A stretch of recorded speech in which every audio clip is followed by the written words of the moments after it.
আমডাঙ্গা থানায় এসেছিলাম এই কারণেই যে বিজেপির বিধায়ক আপনারা জানেন অসীম সরকার, তিনি মুসলিম ধর্মগ্রন্থ সম্পর্কে যে কুরুচিকর মন্তব্য করেছেন, যে মন্তব্যে সারা বাংলা একটা সাম্প্রদায়িক সম্প্রীতি বিনষ্ট হতে চলেছে। এবং বিশেষ করে যেহেতু আমডাঙ্গার পাশের বিধানসভা হরিণঘাটার তিনি বিধায়ক, স্বাভাবিকভাবেই আমডাঙ্গার একটা সংস্কৃতি আছে। আমডাঙ্গার হিন্দু, মুসলমান, আদিবাসী, দলিত, মতুয়া আমরা সব একসাথে বসবাস করি। এবং যেভাবে বিজেপি বিধায়ক তিনি সাম্প্রদায়িক সম্প্রীতি বিনষ্ট করতে চাইছেন, এবং আমরা দেখতে পাচ্ছি এই রাজ্যের অভিভাবিকা, এই রাজ্যের পুলিশ মন্ত্রী মমতা বন্দ্যোপাধ্যায় তিনি কোনো রকম স্টেপ নিচ্ছে না।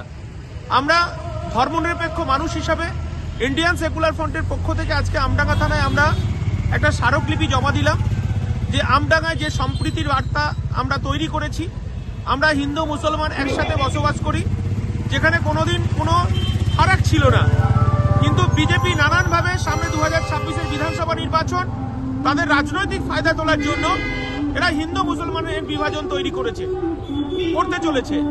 এবং বিশেষ করে আপনারা জানেন সারা পশ্চিমবঙ্গে একটা SIR এর আবহে সাধারণ খেটে খাওয়া শ্রমজীবী আদিবাসী সংখ্যালঘু মানুষ আজকে SIR যে ক্যাম্পগুলো হচ্ছে, যেখানে আপনার হিয়ারিং হচ্ছে, সেই হিয়ারিং এর জায়গায় মানুষের যে করুণ অবস্থা, যে নিদারুণ অবস্থা, আমরা সেটা মানে স্বাভাবিকভাবেই সেখানে একটা বিভাজন তৈরি হয়েছে। যে একটা আগে আমরা বলতাম লুটে খাওয়া আর খেটে খাওয়া মানুষের লড়াই, আজকে যে মানুষগুলো আজকে স্বাধীনতার পর থেকে তারা এই বাংলার লড়াই করেছে, তিলে তিলে এই সমাজটাকে গড়ে তুলেছে, সেই সমস্ত বৃদ্ধ মানুষ, অসহায় মানুষ যারা দীর্ঘদিনের এখানকার বাসিন্দা, হয়তো তার দলিল নেই, হয়তো তার পর্চা নেই, কিন্তু তার ভোটার কার্ড আছে, তার রেশন কার্ড আছে, তার আধার কার্ড আছে এবং তার জমির পর্চা দলিল সবই আছে, তারপরেও দেখলাম যে নিদারুণ কষ্টে বয়স্ক বৃদ্ধ মানুষগুলো SIR এর যে হিয়ারিং ক্যাম্পে দাঁড়িয়ে আছে, আমাদের লজ্জায় মাথা হেঁট হয়ে যাচ্ছে। আমরা মনে করি এটা তৃণমূল আর বিজেপির বাইনারি পলিটিক্স, এবং সেই পলিটিক্সের সঙ্গে আমাদের রাজ্যের প্রধান মুখ্যমন্ত্রী তিনি ধর্ম খেলা করছে।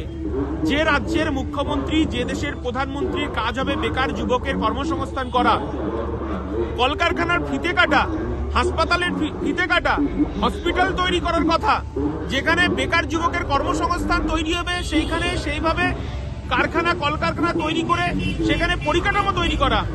কিন্তু আমরা দেখতে পাচ্ছি এই রাজ্যের মুখ্যমন্ত্রী আমাদের করের টাকায় তিনি মন্দির তৈরি করছেন, অর্থাৎ 400 কোটি টাকা খরচ করে তিনি দীঘাতে জগন্নাথ মন্দির তৈরি করেছেন। আপনি গত পরশুদিন আপনি দেখলেন রাজারহাটে সেখানে দুর্গাঙ্গন তৈরি করলেন, তারপরে উনি বলছেন আপনার শিলিগুড়িতে মহাকাল অর্থাৎ শিবের মন্দির তৈরি করবেন। তিনি কি করতে চাইছেন আমরা বুঝতে পারছি না।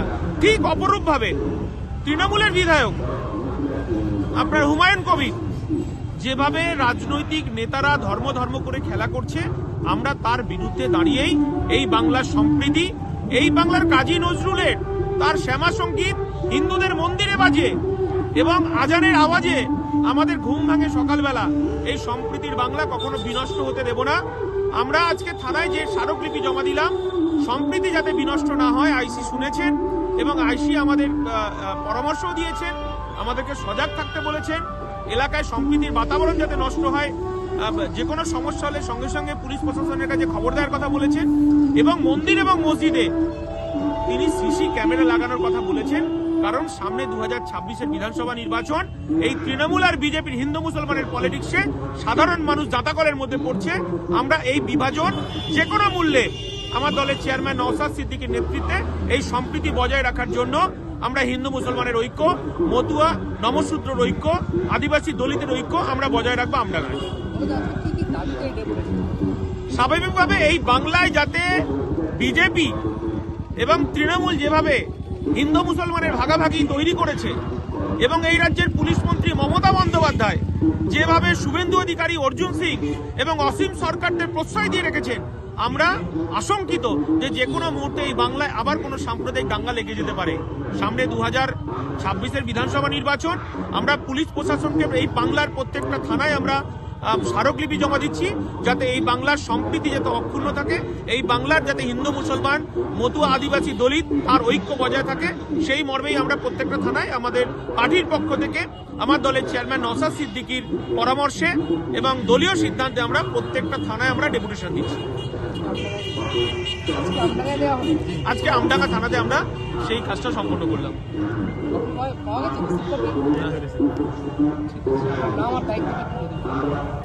বিশ্বজিৎ মাইতি, আইএসএফ এর স্টেট জেনারেল সেক্রেটারি।